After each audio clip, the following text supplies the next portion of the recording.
Hi guys, welcome back to my channel. This is Teacher Neil Explains. The world we live in today, we have to care for our environment. Wow, such a nice view. Wow, for this is our home. Look at that fog. Amazing.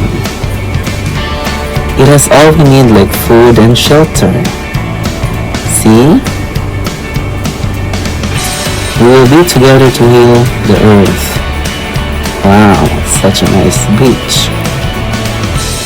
We must unite to be effective. Ooh, amazing. Listen to the sound of nature.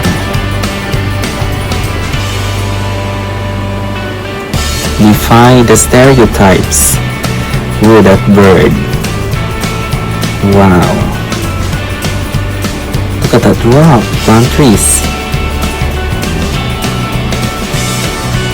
and become an advocate. Wow. Plant more trees. And of course, don't forget to subscribe here to my channel. Energy moves life.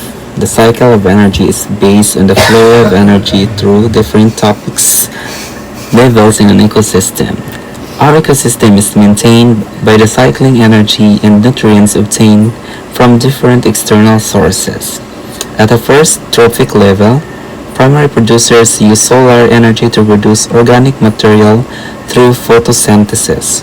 The herbivores at the second trophic level use the plant as foods, which gives them energy.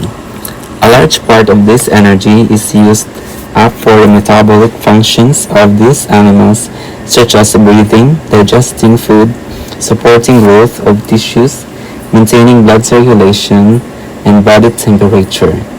The carnivores at the next trophic level feed on herbivores and derive energy for their substance and growth. If large predators are present, they represent still higher trophic level and they feed on carnivores to get energy. Thus, the different plants and animal species are linked to one another through food chains.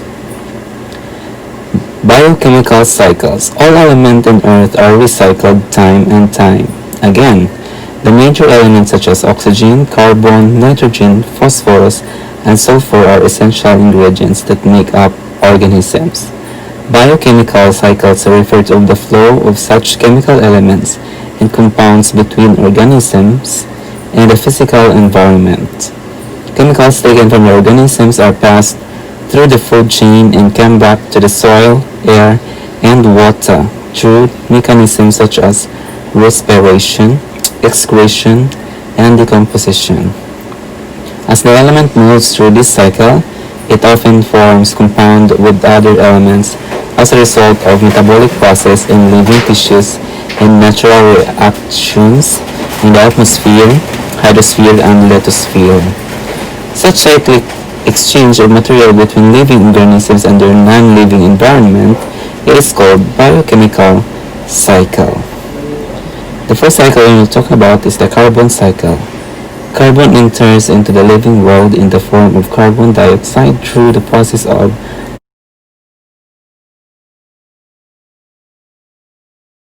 photosynthesis. Now let's talk about, so what is matter? As we all know, that matter is everything around you. Rocks, pen, water, even you are made of matter. But the vital question is, how do you define matter? Well, according to science, matter is defined as everything that has weight and takes up space or has volume. I am sure you are already aware of what weight is. It's just how heavy something is. But what do we mean by taking up space or volume? Volume is the amount of space something occupies. For example, the ball takes up a small volume while the sun occupies a large volume or takes larger space to fit in. Likewise, different states of matter will fill volumes in different ways, depending upon how big, little, long or short the object is. But why? Why do they vary in looks and sizes? Well, that's because matter comes in different states, and the three most common states are known as solid, liquid, and gas. Let's start with the most obvious state of matter, that is the solid state. They are objects that keep their own shape and do not flow in a given temperature. Example for solids are study table, sugar cubes, glass, rock, most metals, etc.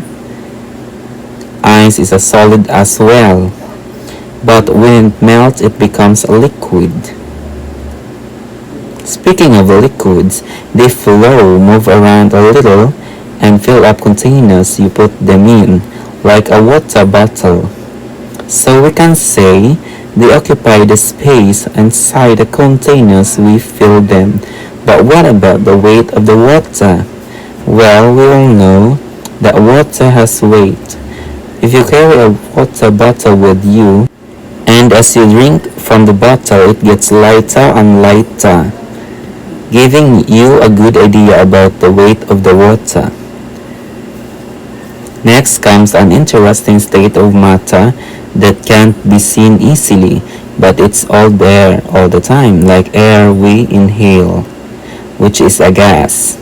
The third main state of matter, but I know you must be wondering, is air really matter? And if it is, then how we see if it takes up space and has weight? We can prove it with a simple experiment at your home.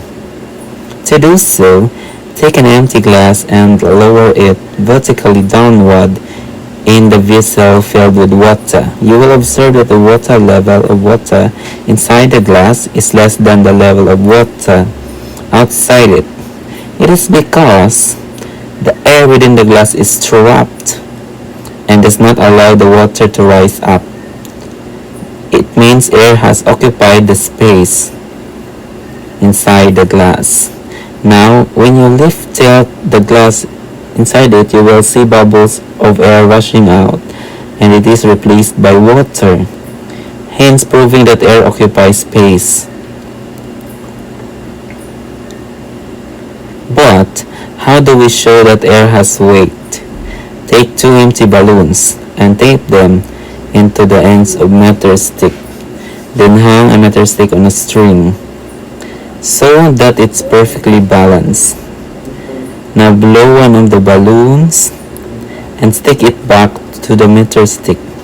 You will find the end of the air-filled balloon will bend downwards because they are giving it extra weight,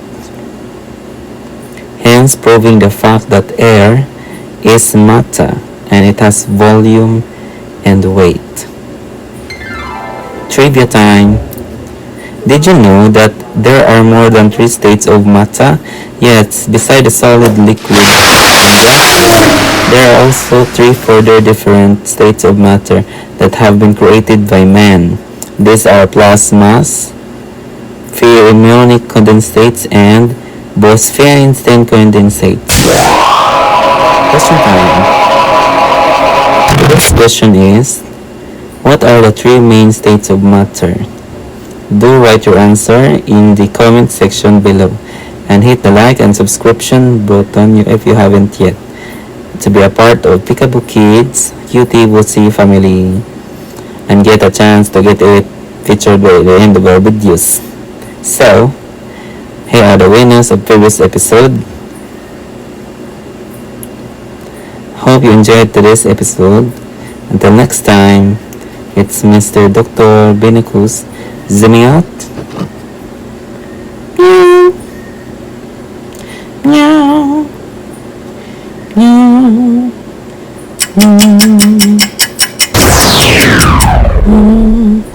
So never mind. Organisms continuously through ecosystems passing repeatedly to the biotic and abiotic components. These cycles are called biochemical cycles because they are cycles of chemicals that include both organisms and biotic components.